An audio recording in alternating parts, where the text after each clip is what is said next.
wanted to share a bit of a story, and it's really around how my mindset has certainly shifted over the last 3 years, definitely compared to the earlier part of my 20s. When I was in the early part of my 20s, so say 19 to 25, I basically did athletics in those years. So my focus outside of work was solely on trying to, become a GB athlete, was trying to get to a position where I could accomplish all my goals in the sport.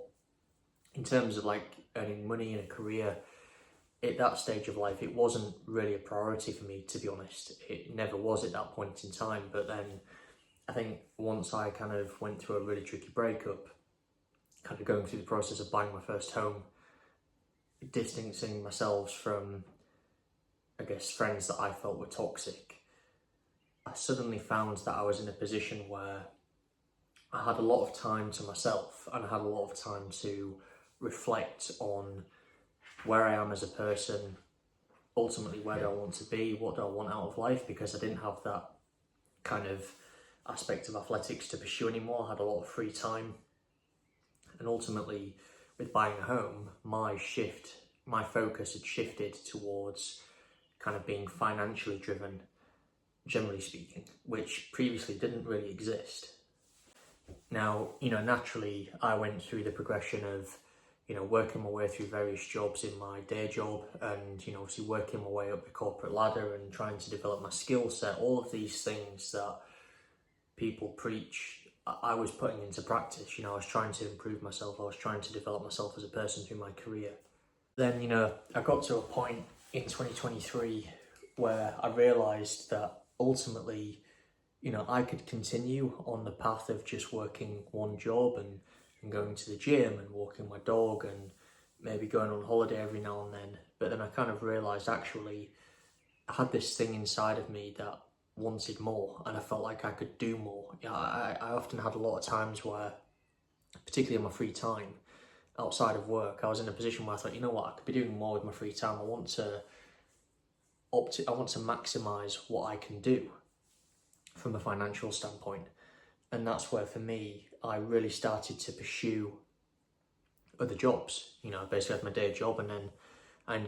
started out doing with kind of additional warehouse work on weekends. And I thought, okay, I'm building up a bit of momentum here. And then once I had that on the go, I thought, okay, I'll do a bit of care work on the side throughout the week. So I ended up working like 80-hour weeks, and I loved it. And it's interesting, you speak to a lot of guys who are in that position where they're working multiple jobs and they're working a lot. They love it, they love the routine of it, they love the fact that there's a clear reward for what they put in, and just that general desire to want to do more. At some point or another, as men, we all go through it. And I think when you have that urge and that desire, particularly when you're young and you're full of energy and you're full of enthusiasm and excitement and drive, that as a man, that's your time to maximise on that period, because ultimately as you grow older you naturally slow down. We all do. But then it's just recognising when you are young, when you are youthful, to take ownership and to take advantage of that period of your life. Now, I'd alluded to this in a previous video, but one of the issues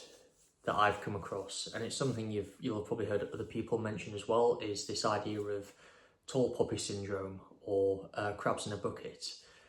And I can tell you from experience, you can be working 3 jobs, you can be working 80-hour weeks, and putting yourself in a position where you have, it's not so much earned the ability to have various things, but it's put simply, you've put the work in to be able to afford certain things.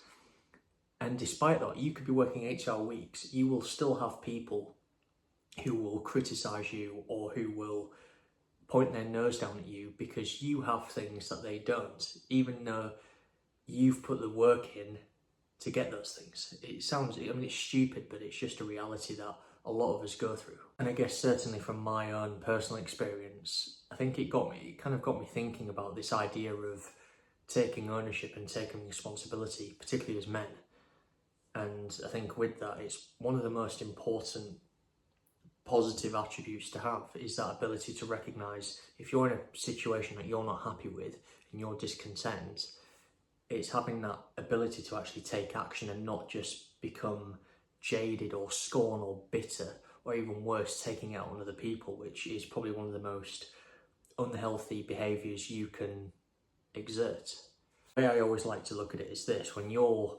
on your deathbed, or when you're like 80 years old, 70 years old, where you're physically deteriorated and you're in decline, you have to think, do you want to be in a position down the line where you become bitter and resentful because you didn't take action, you didn't deliver up to your own promises and actually what you wanted for yourself? Or would you much rather be in a position where later on in life, actually you're proud of the work you've done, you're proud of the fact that at a certain point in your life, you weren't happy with where you were at, generally speaking, and you said, you know what, no, fuck it, I'm going to take ownership, I'm going to take action and actually make a difference to my own life and actually be in control of my own destiny, rather than just simply following the crowd or following what everybody else does because you think that's what you need to do, when actually it's probably one of the worst things you could do.